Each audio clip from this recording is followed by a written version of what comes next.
chiều nay anh bay nhẹ theo gió bay chưa bóng đâu yêu buồn nhớ dần đầy nắng đã nhạt phai trên con đường bóng dài anh mãi yêu em trong kỷ niệm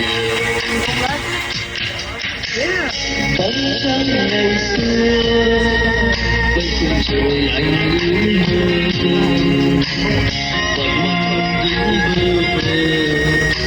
một mình đơn bóng mong chờ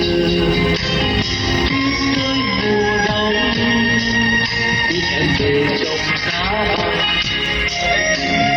cho anh mãi bên tôi người tình ơi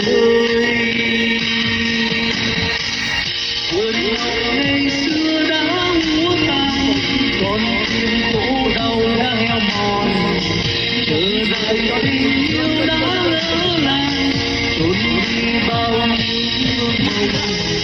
mãi sống với những kỷ niệm tuyệt vời mãi sống với ước mơ yêu em mà thôi.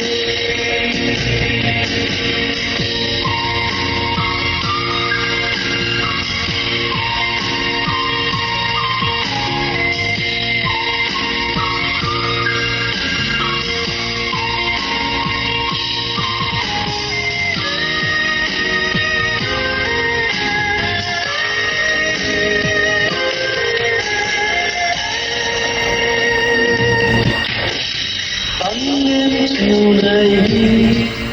anh bay nhẹ theo gió bay đưa vẫn đâu đây điều buồn nhớ dần đầy nắng đã nhạt phai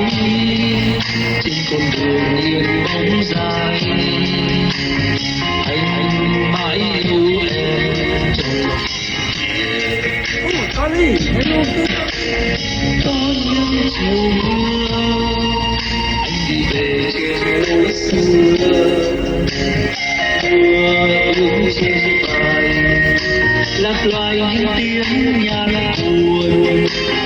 có những chiều đông khi tâm hồn anh giá băng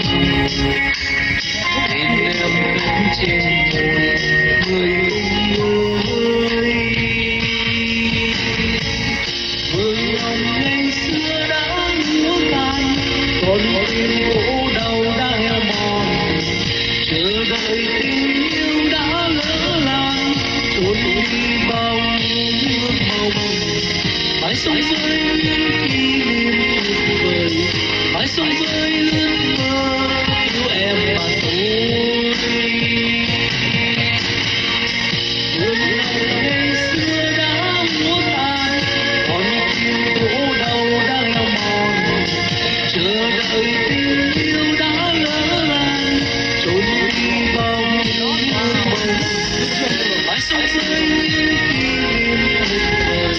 mãi sống với ước mơ yêu em mà thôi mãi sống với những kỷ niệm tuyệt vời mãi sống với ước mơ yêu em mà thôi.